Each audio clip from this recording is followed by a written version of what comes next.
Hey everyone, welcome in. I'm echohack and this is your Rogue Skills Guide to help prepare you for Diablo 4 launch. In this guide, I'll go into detail on each and every rogue skill and share my analysis on the class as it stands today.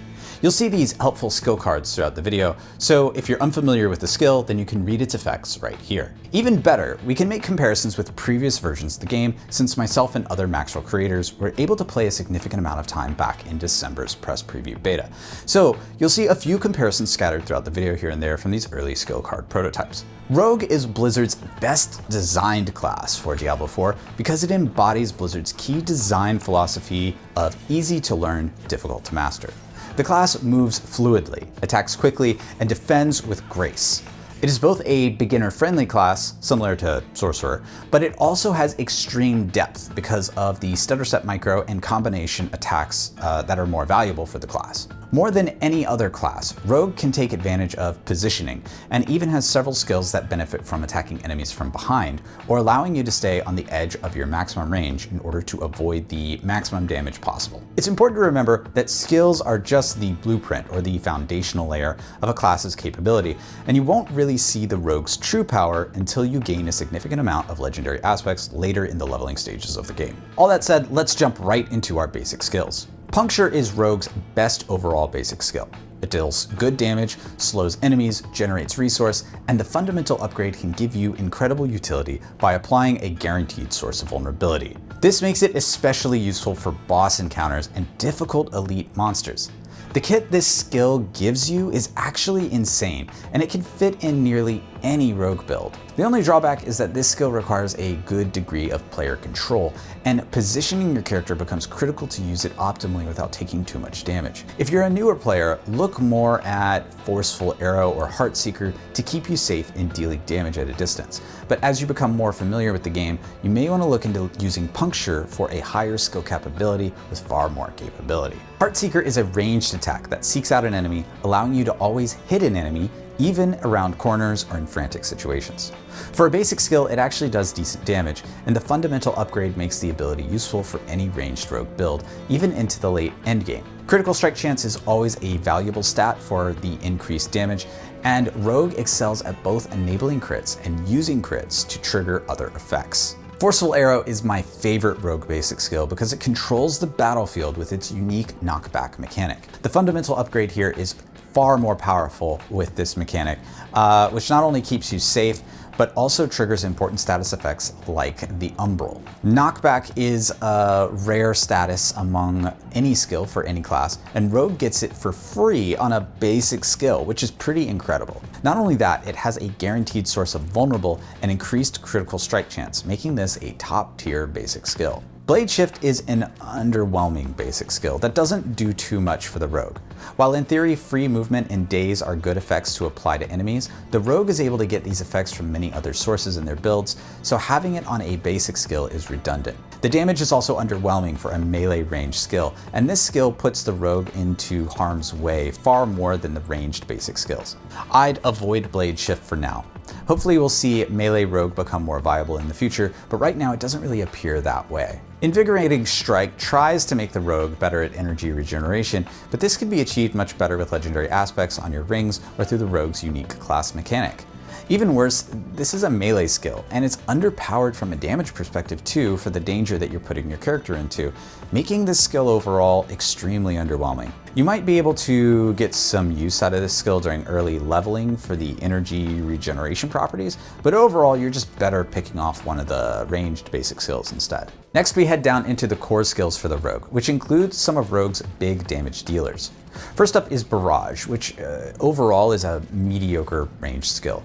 Even though Barrage is decent, especially with the improved upgrade offering guaranteed vulnerability, its main drawback lies in its long cast time. Your character has to sit in one spot for a significant period of time in order to trigger the skill, leaving you vulnerable for this short duration. This might not seem like much, but Rogue draws its survivability from mobility more than any other class, so this is a pretty significant drawback. The skill does pretty well in AoE damaging situations, but it has a bit of trouble on bosses because most of the damage mechanics rely on other enemies being present in order to trigger ricochets. I'd choose a different core skill than this for leveling or for endgame, but it could be situationally useful if you happen to get a barrage legendary aspect early on. Twisting Blades is Rogue's best core skill overall, with an insane amount of AoE damage output that rivals Necromancer's Corpse Explosion. The skill has a built-in 30% multiplicative damage bonus for the return trip of the blades, and the advanced upgrade gives it a built-in cooldown reduction mechanic, which enables you to turn your energy resource into a cooldown reduction mechanic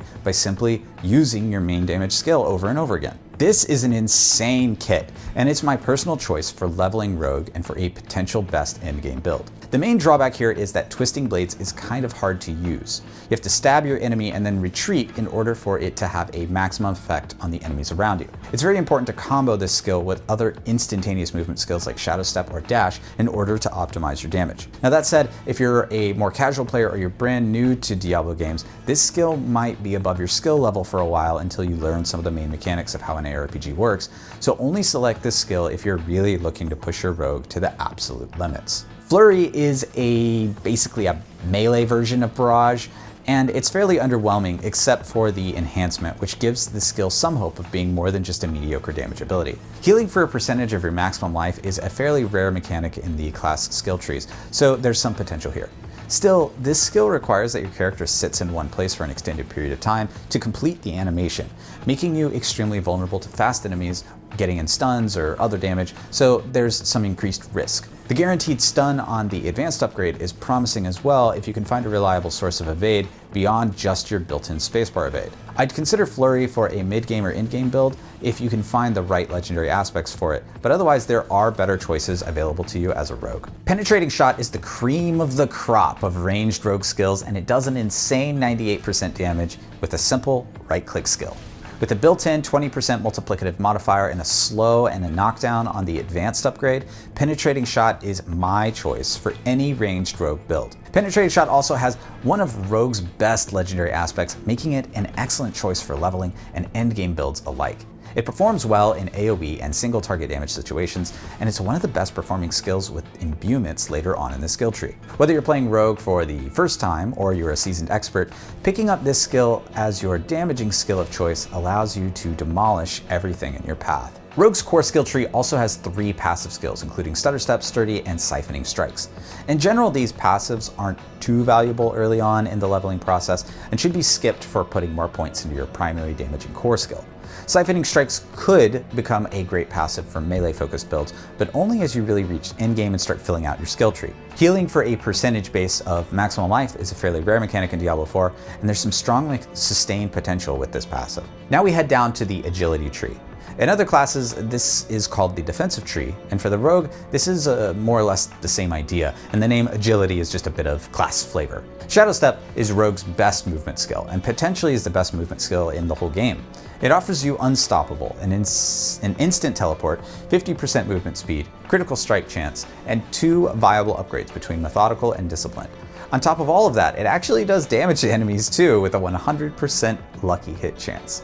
With only a 9-second cooldown, Shadow Step might actually be one of the best skills in the entire game. I'd consider it an auto-include in nearly any Rogue build, and there's some potential here for a build that can be centered around this ability. Annoyingly, the ability is actually imbuable, and usually you don't want to spend your imbue stacks on one of your core skills, usually you want to spend your imbue stacks on one of your core skills instead of this one. I wish Blizzard would remove the imbuable tag here, as this skill is far more about utility to augment your other damaging new skills or to escape a bad situation, rather than be a damaging skill itself. Still, besides this one annoyance, you can't ignore this insane skill. Caltrops is perhaps Rogue's most underwhelming skill, however there's a chance it could still play a small role in a niche build. The main issue with the skill is the forced backwards leap animation, which is awkward and gives you little control over your character. The long animation and cast time leads to some survivability issues, as quick enemies can surround your character. Diablo 4 also simply just doesn't favor on-the-ground effects very much, as enemies can simply walk out of them unless they're covering the entire screen. Since Caltrops has a fairly small area of effect, it has little chance of being actually effective, even if the skill did have good damage or damage multipliers. I'd personally avoid Caltrops for now. Dash is yet another movement skill for the Rogue, and if you use both Dash and Shadow Step together, you'll easily have one of the fastest moving leveling characters in the game. Strangely, Dash is considered an imbuable skill and will eat one of your imbue charges should you use it. That's a bit odd because dash is more of a movement and utility skill, and its primary purpose is not really to do damage at all. The disciplined upgrade here can be very interesting, especially if you have other abilities that perpetually slow enemies. Daze in particular is a status effect that Rogue only really has access to, so it's awesome to see ways to trigger it all over the class. Later on, you can probably optimize dash out of your build in favor of a lower cooldown Shadow Step. The agility tree has several passive skills, including rapid gambits, concussive, trick attacks, rugged, reactive defense, and weapon mastery. None of these are a priority while leveling, and you should focus your points on your main core damage skill and Shadow Step for the additional mobility. Still, later on, builds that are focused around critical strike chance and inflicting status effects will likely auto-include concussive and trick attacks to boost their already insane critical strike chance potential. Keep a close eye on these passives as you're filling out your endgame builds, as they can be quite strong. Now let's head down to the subterfuge tree. Concealment is our first skill here, giving a unique ability that no other class has: advanced stealth. Now right now, this skill is kind of a novelty and doesn't really have a ton of use in any particular build, but should there be a way to massively reduce its 20-second cooldown, a build that can infinitely or near infinitely conceal should be potent for survivability. I think there's some strong potential with this skill, but the meta simply hasn't figured out how to slot this into a useful build quite yet. Maybe we'll see something from this down the road, but considering how strong Dark Shroud is on this same tree, I'd probably ignore it for now. Smoke Grenade is one of the few grenade class skills, and there's certainly a grenade rogue build somewhere in here. The main attraction of this skill is an automatic daze mechanic that can be potentially abused to do massive damage with its built-in 15% multiplicative damage modifier and Subverting's 20% multiplicative damage modifier. Still, the cooldown holds this skill back in some ways, and it's likely not going to be the centerpiece of a grenades build, but rather just a supporting ability. Poison Trap has an insane 344% damage modifier on it, clocking in as one of the highest rogue damaging skills in the game. The main disadvantage here is that the area of effect for Poison Trap is very, very small, and getting enemies to actually activate the trap can be kind of frustrating. So as a result, your 344% damage is often turned into 0 damage, and you have little control over the activation time of the trap itself. That ultimately hamstrings this skill's ability to deal consistent damage. You might see some specialized uses for this skill, for example on world bosses or other known fights where the enemies stay in one set area or like in an arena, but otherwise I'd avoid this skill for progressing the campaign or for other in-game activities due to its lack of control. Dark Shroud is Rogue's best defensive skill, and it's a hard requirement for nearly every build. Rogue doesn't get much in terms of damage reduction in its skill tree, and this skill has tons of it. The countering upgrade is considered the better of the two here for damage, although you might choose the subverting upgrade while leveling in order to progress through the early game. Be on the lookout for legendary aspects or uniques that augment this already fantastic skill, because you'll want to also consider including those in your build right away. The subterfuge tree has several passive skills including Agile, Mending Obscurity, Exploit, and Malice. Exploit and Malice in particular are great choices for increasing your damage if you don't have anywhere else to put your points, but Agile and Mending Obscurity on the other hand seem very difficult to use and likely don't have much of a place in Rogue's builds right now. Now let's head down to the Imbuement tree, where we unlock some of Rogue's most important abilities. When you reach this tree, your Rogue will instantly jump in power and your damage will go through the roof. First up is Shadow Imbuement. This skill is an auto pick for almost any leveling build, as it does massive area of effect damage without much investment. The blended upgrade is absolutely crazy and allows you to essentially have all enemies on the screen vulnerable all the time for free. Even better, because this is a shadow damage skill, it's easy to take passives that support this skill and Rogue's Death Trap ultimate at the same time, giving you a high DPS setup early on in the leveling stages of the game. Later on, once you reach endgame, you might opt for the more subtle damage from cold or poison imbuments, but it is nearly impossible to ignore the insane output of Shadow Imbuement during leveling. I recommend taking this right away during any leveling road build. Poison Imbuement in theory does more damage than Shadow Imbuement, but because damage over time cannot critically strike, it's actually a rather poor skill in my opinion. Most of Rogue's builds theme around making enemies vulnerable or increasing critical strike chance somehow. So it seems like a poor choice to ignore all those critical strike chance abilities in order to deal your damage slower. I'd avoid this unless you somehow manage to find a poison themed build with some extremely strong legendary aspects and uniques that you cannot ignore. Cold Imbuement has some incredible potential for a fully min-maxed endgame build that allows you to crowd control the entire battlefield and do additional damage because of it. During leveling, however, this skill is mediocre in comparison to the nuclear bombs that you can drop with Shadow Imbuement. I'd keep this skill in mind for later on once you're getting close to level 50 in order to respec into.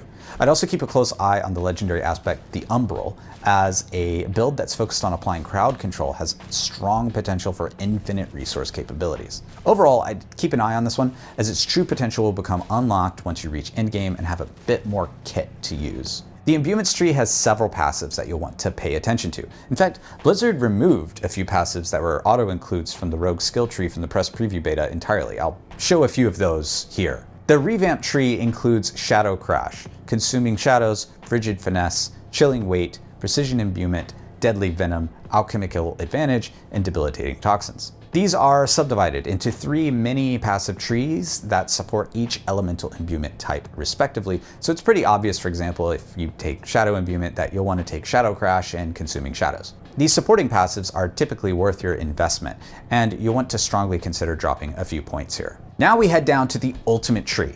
Death Trap got a facelift from the press preview to the beta, and now it is extremely strong and does shadow damage. The enhancement that pulls enemies in is Rogue's only pixel pull, by the way, and it also has some strong potential in situations where there's a lot of small enemies on the screen. This skill also combos extremely well with Shadow Imbuement and the Shadow passives, so you may want to take this one while leveling too. Still, the long cooldown can be a hindrance for such a strong ability, so you might optimize this skill out of your build later down the road. Shadow Clone is my personal choice for an in-game viable Rogue Ultimate, because not only does it simply multiply your already insane damage, it also grants you another source of unstoppable. Oftentimes, ultimate skills in Diablo 4 are good for leveling, but become bland at endgame because they don't have much in terms of utility or build synergy. But this one literally synergizes with any build, any ability, any skill, and also has defensive utility built right into it. I'd say this is an auto-include for any build, especially as you get later on in the leveling process past level 35 or so. Like most ultimates in Diablo 4, Rain of Arrows is a big damage skill with a long cooldown and a low overall value. While it looks cool in trailers, most of the time this will sit on your skill bar doing nothing, only to wave clear one set of enemies that you could have simply also wave cleared with any of your other skills, like Penetrating Shot. Overall, I'd avoid this ultimate, as there's not really much going on here that your already insane damaging skills can't handle. The ultimate tree has a few passives on it that you'll find useful. These include Trap Mastery, Aftermath, Innervation, Second Wind, Alchemist's Fortune, Adrenaline Rush, Impetus, and Haste. Second Wind has some strong potential at endgame, especially when included in an infinite energy style build, like using the MAXROLL with Cold Imbuements. Add in Alchemist's Fortune to that and some lucky hit mechanics elsewhere in your build, and you have a pretty strong way to repeatedly trigger lucky hit mechanics over and over again. The other passives here do have some potential for adding some additional flavor to other strong builds, but by themselves they don't really enable those builds. If you see some potential here for your build, consider dropping a point or two into one of these other passives, but don't prioritize them over your main core damage ability, your main movement skill, or your imbuements. Now finally, we reach the bottom of the skill tree to our key passives. Key passives are critical for any build and for any class, and Rogue's key passives are pretty good. These key passives are molded to some very particular playstyles, and you'll need to pick the one that fits your playstyle. First up is Exposure. This key passive is centered around a hypothetical trap-only build. We haven't really seen this build become viable in the meta yet, but if it does, you'll want to include this passive. Otherwise, this key passive doesn't really have much of a role to play, and it doesn't have much flexibility beyond using it in some kind of poison trap and death trap centered build. Personally, I'd avoid this one for now. Victimize has some strong potential in an end-game focused build on lucky hit chance. It combines well with Second Wind, Alchemist's Fortune, and a Cold Imbuement focused build in order to trigger lucky hit and vulnerable effects on enemies over and over again in order to grind them down into dust. It's not the best key passive for leveling, but this one can really shine at endgame once you have a more well-kitted out character. Precision is likely the key passive that most players will take during leveling, as the marksman skills have a strong route through the skill tree early on, and this key passive adds a huge boost to your damage right out of the gate with no other build investment required. If you're playing a ranged rogue, this key passive is an auto-include for you and will likely remain in your build for a very long time. You really can't ignore critical strike mechanics. Close quarters combat has some strong potential for an endgame hybrid melee and ranged build that takes advantage of attack speed. 8 seconds seems like plenty of time to keep both bonuses up, and it shouldn't be too hard to activate it at nearly 100% uptime. Add in Rogue's amazing capabilities to crowd control nearly anything, and these key passive might just be Rogue's highest damage output key passive, albeit at the cost of having a well put together build and having a more experienced Diablo player drive the character. If you're brand new to Diablo, I'd avoid this key passive, as keeping up both buffs might be challenging for you.